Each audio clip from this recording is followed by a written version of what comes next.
Hi, I'm Cat Wildman, and welcome to the Powered by Diversity podcast. Today, we're joined by Cynthia, and we're talking all about Trans Plus and policies. Loads of companies I speak to don't have a trans inclusion policy, let alone anything in policy form about transitioning in the workplace.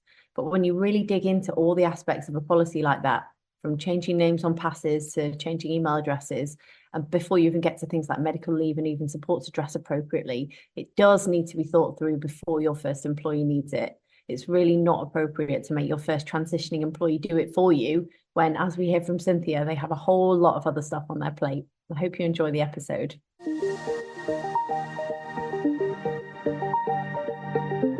Hi, Cynthia. Thank you so much for joining us. Thanks for having me, Kat. It's a pleasure to be here. We've just been laughing because I just tried to do an introduction and totally, as I was just talking to Cynthia about tripping over my own tongue, I did it. Hooray! We're all humans here. So today we're talking all about transitioning in the workplace and policies around that and how HR directors can approach a topic of which the majority of them have no lived experience. Absolutely. I talk generically that one of the aspects we encounter just when we have this conversation is there is such a negative connotation by some because they see this policy for not 0.5% of the people based upon, the last set of ONS data. And the reality is what I talk to organizations is thinking about people's transitions in life from the time they might start first working with you, say first job, to the point where they're retiring as a successful, employee within the organization. And thinking about transitions as this idea of the life cycle of an employee that matches the life cycle that they're living. And one of the reasons is to take away that negative connotation of transitions and so forth, because we all go through transitions in life. One of them may happen to be your gender, but we know that's for not 0.5%. That's not all of them. And therefore, this concept of transitions, it is less offensive to some because we all experience these transitions. So yeah, I find that's an interesting view on the conversation that a lot of people, don't consider. But I know we're going to have a bit more specific talk about, quote, the kind of transition that I went through. Wow. Do you know what? I have never thought about it that way before Yeah. because I transitioned to being a mum in the Yeah. workplace. I left the workplace, not a mum, and I Yeah. came back and I was a totally different person. And again, transitioned after I lost someone who was very close to me, came Hmm. back to the workplace again with a totally different set of life Right. outlooks, I guess. Yeah. Everything changed. Hmm. That is so interesting. And also, I will be transitioning again when I go through the menopause. There's so many transitions in the workplace. It's really Yeah. interesting to look at it that way. So that could be the first, bit of courage that HR directors with no lived experience of having transitioned their gender could Yeah. take away of you have transitioned in other ways, probably. Absolutely. Think about it through that lens. Amazing. So talking about gender transition Yeah. specifically, so when you transitioned in the workplace, which I know that you did when you were in a C-suite role, Right. was there a policy? No. If you had asked me prior to that, as a C-suite exec, did I think we were ready? Did I think we have the policies? I would have absolutely said yes. Um, I felt we were ready to deal with anything and so forth until I was on the receiving end of it. And so again, that's one of the expertise that someone like myself can bring. And again, if you have employees, they bring that lens, that unique lens, what I like to call one leader with two genders, with I bring that lens to look at it from that perspective rather than that perspective that I had as a C-suite executive thinking, we've got this nailed, we're ready to go. But they weren't. And we didn't have the policies, which meant there was a tumultuous journey through that. And, I believe we're going to get into some of the questions. So I'll let you lead the conversation versus me directing it. Well, no, I mean, I think we should direct it however you want it to go because Yeah. that's interesting. So, did you think what made you think that the organization was ready then? Well, I mean, we dealt with, employees who were gay and so forth. So we dealt with a number of issues. We had never dealt with a trans employee, but we'd also never dealt with an executive coming out in any way, shape, or form. Everybody was white, everybody was cisgender, everybody was heterosexual. At least that was the perception. Um, so the fact that I came out and we were faced with it. So one of the difficulties that nobody seems to understand, because again, you have to be in that space. But one of the unique aspects that came into the conversation that, say, wouldn't happen with a frontline employee was that when you were a C-suite executive and you come out in some way, your personal brand is associated with the organizational brand. In other words, people saw, oh, well, that's Cynthia Fortlage from XYZ company, right? It was like a reflective glory thing. So the better that I became, the more well-known in community, and the brand that I was building, that reflected on the company. So all of a sudden, my coming out and my transitioning, they were reflecting, well, what does that mean about us? And are they okay with it? Are they not okay with, right? And your frontline employees, that wouldn't be the same implication to the corporation. And so that's one of the unique aspects that brand management became a part of my coming out story for the organization, not just all the HR aspects and culture aspects that needed to come into the conversation. So that's kind of the first unique point.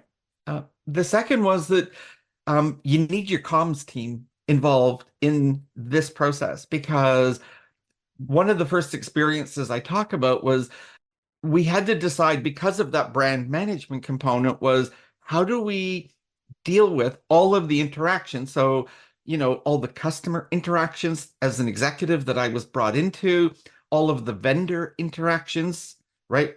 All of the community. So, the industry that we were in, the business community, chambers of commerce, things like that, that I was a part of and actively involved in. What did that all mean to the company?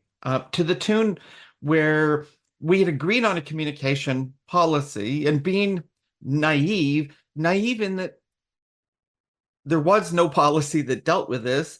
I was the one going through the transition. And so I had everything else going on in my life and my head and so forth. And I was working with others who felt they wanted to dictate a part of my timeline and my journey to fit their schedule, not fit my readiness.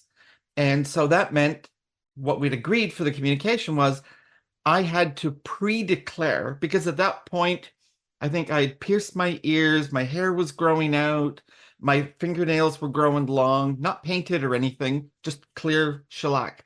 And they went, well, we need to tell people what's going on. And so I had to, quote, out myself, so that people aren't familiar with the term, to declare myself to these audiences 700 times in the first year. And the reality is I still, quote, come out literally every day, but I did not realize the psychological impact that that had on me until I was deep in therapy. And at about 2 years into therapy, this latent impact had come up, this latent trauma of having to do this came up. And, it took about 8-9 months of working through trauma exercises in therapy in order to kind of get through it and to deal with it, because it was that impactful. I would never want to see another human being. I don't care what it is they're coming up. I do not want to see anyone have to go through that. So that's kind of an idea when you start thinking about policies and kind of the lived experiences shaping these things. That's some of the stuff that comes up. Wow, there is so much stuff to think about. I cannot believe you had to come out 700 times. Yeah. That is, I mean, I was thinking to myself, I bet she had to come out so many times when you said about the vendors, the customers, all the different meetings that you're in, and all the different stages of your transition Yeah. as well, when it becomes more and more visible and people are like, what's happening with Cynthia? Yeah. Oh my Well, yeah. goodness. Well, of course, at that point, they didn't even know me as Cynthia. They just saw this person changing, who, was stereotypical white male, so pale male. And I hope I wasn't stale. I mean, I was still achieving award-winning things and so forth in that role, but yeah. Um, and so there was that purpose. But, the other is, imagine that 700 times in the first year. That's like more than 2 meetings a day, Wow. more than twice a day that I had to be, because it was what, roughly 220 working days. So, I bet. that's like I bet. three a day you're having to out yourself and go through that whole exercise, the questions, the process, whatever. And yeah. That's it. And I bet the questions weren't exactly well thought out necessarily either. It suffices it to say that in 2016, and even today, I still get it. It's like, well, you're the first trans person I've ever actually met. Really? Probably the first trans person who's out and public about it that you've met. Yeah, that's it. Exactly. Exactly. I think this all the time when people say that. Yeah. So what would have been different for you if you had, I mean, I suppose that there's always going to be a small element of it's going to be an individual journey for every person. Yes. So you can't ever have a one size fits all thing for any personal group or whatever you're talking about. But what sorts of things that could have been put in place beforehand would have made it easier for you to transition the workplace? Well, I think, there's many, many aspects that need to be factored in. I mean, there's dress code, right? I mean, the language I was given is, I'd always dressed very professionally as a man, suit, tie, etc. Even when we were relaxed, it was still a very executive look. And I was told, well, we expect the same caliber of dressing. Well, how does an executive woman dress? What does that look like? What is acceptable? What can you play with, right? And so I had to develop that perception of what it is. There was no one spelled out and said, well, you must do this, you must wear that, like you must wear heels, there was none of that. But I didn't understand what that expectation of dressing as an executive, as a woman, meant. And so it would have been really good to have some clarity to understand that versus just dressing, kind of to the role. So, and probably some support with that. well, I mean, how absolutely. difficult would it have been to arrange like a personal shopping session, John Lewis, and all the time? How fun. Right. Exactly. So, at that time, I mean, I remember, again, you got to realize when I came out, I wasn't testing the waters before. So I started from zero. But I went very quickly from 0 to 100, and I ended up on wardrobe and everything else. I spent 40,000 Canadian dollars at the time, so about 20,000 pounds in the first year, getting the shoes, getting, lingerie, outfits, clothes, casual business casual, yada, yada, yada. You're right. A personal shopper, someone to help style you, to give some guidance. So, I mean, that's one of the first aspects that's not factored in.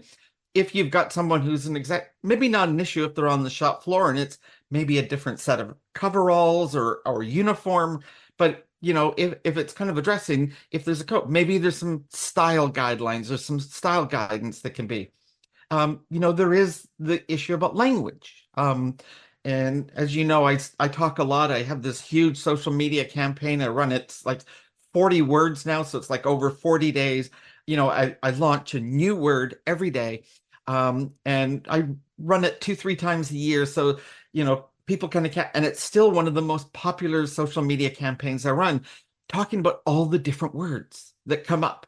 What are the words that people are struggling with and understanding? So setting that language, and again, this goes back to a question of what does the culture of the organization kind of expect from its employees? And we know that's relevant from a business point of view because of the liability that organizations carry because of protected characteristics that typically end up being adjudicated within labor tribunals. And in those cases, we have heard over and over and over that, having clearly articulated policies and cultures that deal with, and those things are not what I call one and done. It's like, okay, we're going to okay, we did it, we taught this, great, okay, wow, that's done, I never have to touch it again. Wrong. What the tribunals have told us, you have to constantly be trained. So if you do not have a program that is building on literally refreshing everyone on a constant ongoing basis, not only on all the aspects that are, say, outside your specialty. And I know that you offer things like the calendar, and there's separate private and public cohorts that people can get involved with to help kind of deal with specialty areas of helping to keep it up. But the culture work internally, well, that needs to be dealt with all the time by the organization. As an independent consultant, I like to remind companies, as a consultant, I can absolutely help you, carve out and create the definition of your culture, but I can't live it, right? I don't work in your organization. I don't work there. Unless you want to second me for a year or something, the fact is, I'm not going to be there to be your cultural champion and help you as an organization learn to develop, live out. And a culture is kind of those beliefs of the organization, the behaviors that are acceptable and the ones that are unacceptable, such as how do we treat each other and the language that we use. So realizing that if you have not carved all these things out, the first thing is, if you've never done anything, every organization will have one, a culture. The question is it the culture you want? And if not, you have to do the work to create an intentional culture. And it's not a quarterly project or a monthly project or even an annual project. It will exist the lifetime of the corporation, because you will have new employees coming in, one's leaving, you may have other situations, and therefore you need to constantly be developing your intentional culture to keep it as to what you want.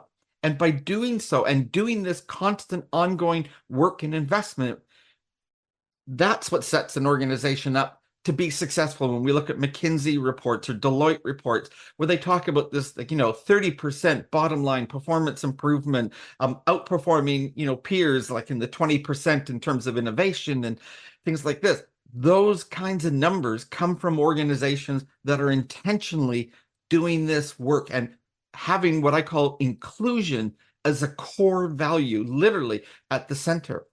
And that's intriguing, because inclusion as a core value centering your culture is also what sets the basis to start creating psychological safety for employees. Oh my goodness. I tell you what, culture it's like tending a really big and detailed garden, isn't it? And the bigger your organization goes, and the more different, microcosms you've got, you've got the shop floor, and you've got the back office staff, and you've got the sales team, and you've got this, and you've got the exec. It's actually such a lot of work to make sure that weeds don't start cropping up and taking over. Look, those little areas of dodginess where you're like, I'm just gonna just prune that back a little bit, and just it's like tending a beautiful garden, isn't it? It's a lot of work. It is. And, much like you would have diversity in your garden, nobody plants, say, just potatoes or just carrots typically. So in that case, that's where we have the different policies, so we talked about there might be an organization might be able to provide support for style, which, by the way, why wouldn't you have that service, say, when you promote women up into senior executive? And if that's your expectation of how you, have this professional view of the way you're represented, well, why wouldn't you provide that support and guidance to any employee, in those roles? We talked about the language. There's also aspects of leave associated with it. There was a lot of medical appointments. There's psychological appointments, there's medical appointments. And, after about 18 months, there began to be surgical appointments. You need to factor that in. So that needs to be articulated. We also need to look at, beyond that, what is kind of your discipline policy associated with it, because it's always worthy to use each of these kind of points to, refer back to, well, this is how we deal with, behaviors and language that is not in keeping with our corporate values, this is how we need to deal with it. And yeah, I mean, there's so much. I think, I mean, I sent you a list of kind of an outline, like there's like 10 or 12 major sections. And so each one is a conversation on its own to kind of drill into that and really figure out all of that detail, not what I tell you it should be, but what is authentic to your organization, what really reflects the values of the organization. And you see, in my experience, what I realized was, as a leader and responsible on creating this intentional culture, I got to where I ended up because I helped create an intentional culture that I didn't belong in. And that's why, after 3 years, I left under a non-disclosure agreement. So what I've learned is how not to do it. So I bring that deep experiential insight into helping people start to think through all of these particular elements that are specific to their organization and how to factor it in. I like to say, I love helping to facilitate the difficult conversations.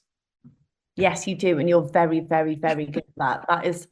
That is probably, you never shy away from the difficult conversations. And that is the most important thing I think that you bring to these discussions, because I think a lot of people are super awkward about talking about your topics. Gender identity is such a hot potato.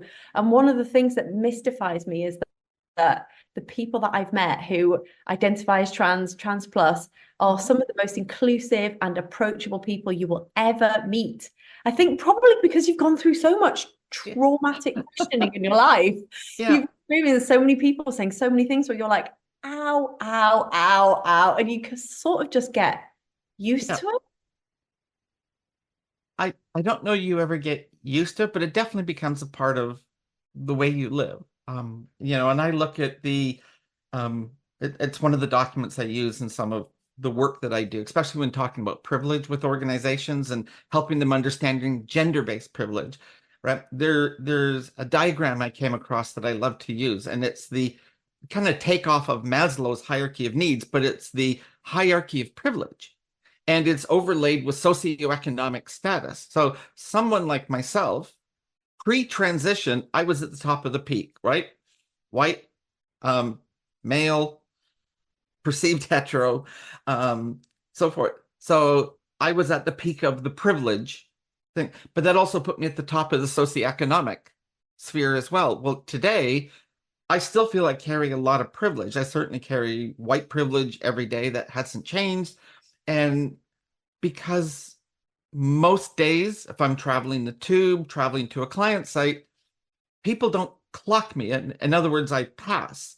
And that's, again, organizations have to factor that into their thinking. Well, what happens if your employee doesn't pass? And that doesn't change who they are, but that will change how people perceive. And so that conversation needs to happen. And we need to create safe spaces for everyone, not just that one person. Absolutely.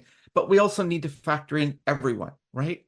What I say is, if not 0.5% represents the group like me, well, what are we doing about the 99.5% of the others? They also need psychological safety. And that's a difficult conversation that everybody's afraid to have, right? And my famous saying is, right, is don't worry about the words or the language, just ask. I'm the girl that you can ask, even if it's that question your mother told you might be impolite to ask me. That's, again, a privilege of being able to take those questions and help people work through in a safe, so they feel safe. They don't feel ashamed, right? I can't tell you, and I'd love to know from your experience, how many conversations I'm having, especially with corporates right now, and they're going, oh, you know what? When we talk about allyship and stuff, it's like everybody's afraid of making a mistake, saying the wrong thing. And it doesn't matter what the identity is. And it's like, oh, we don't know how to deal with that. Are you experiencing that as well? All the time. Yeah, that's one of the main reasons why people come on training with us, is because they're afraid of saying the wrong thing. People don't want to say the wrong thing. They don't want to offend or hurt somebody.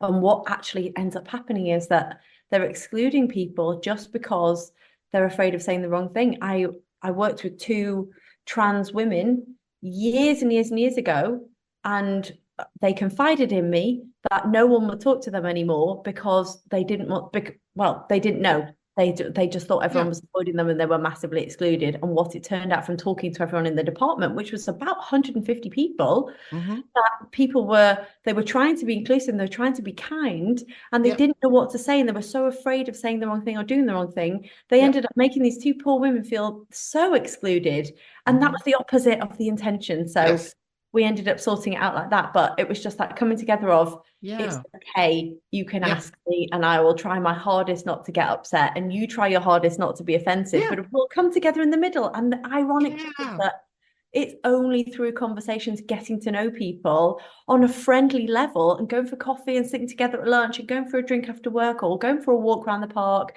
that you end up getting that relationship where you could say to me, oh, Kat, I didn't love that you said that. And I'll be like, oh, Cynthia, I totally forgot. I'm so sorry I said that.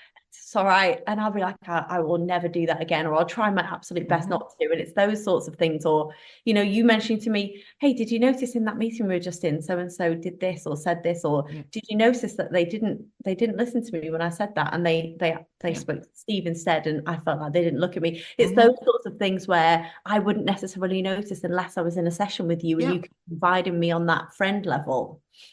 It's a toughie. So tell me, how far do you think a person without any lived experience of having transitioned in the workplace could get writing a trans inclusion policy or a transitioning in the workplace policy without having any lived experience? How far could they get by themselves? Well, I mean, I was naive enough to think that we had it nailed, prior to, but realizing all the gaps, right, that come up. So again, we're human beings. We're absolutely amazingly creative when we need to be, but that doesn't mean that we're always necessarily insightful as we need to be. And that comes from experience, that comes from seeking out experts to guide in that moment. You don't need to have them on staff necessarily. If you do, that's awesome. But it's more, I need what I call advisory service, right? It's not consultative. I don't need to go research and create from scratch. I need to just advise and tell you, well, look, could this work for your organization? Which is why when I say that, it's important that what gets created in the context of what works for that organization. And, a bit controversial, but, if an organization intentionally said, oh, well, we're not going to be inclusive of the whole bit. Well, okay, well, then write your policies that way, then say that. And live that. And that's your truth. And you are living authentically as an organization. Now, whether it's legal or there's other issues, that certainly comes into play.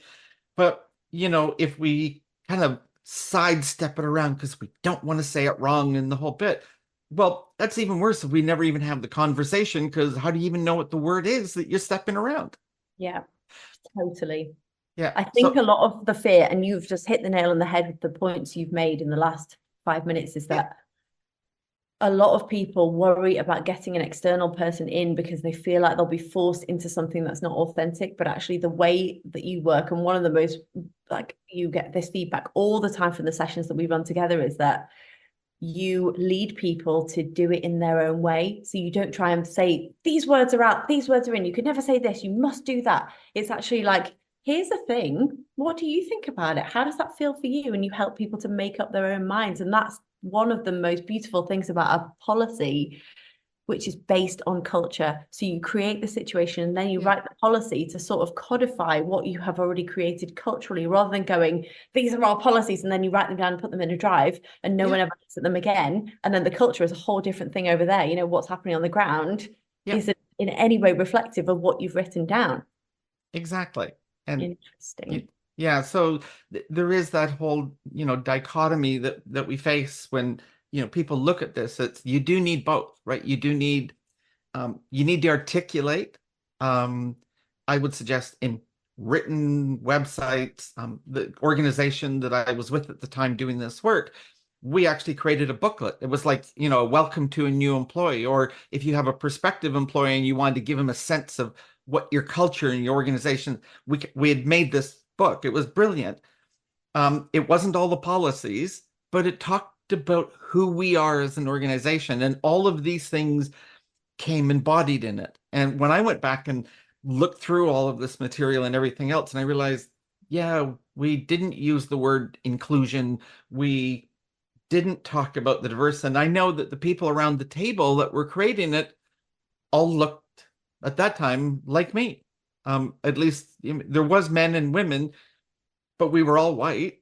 Even though the organization was not, there was no diverse representation around the table in the creation of these policies. And so it was done in isolation. And it was only through the exercise to create the intentional culture, which was, again, the interpretation of said policies, that we actually were working on the ground.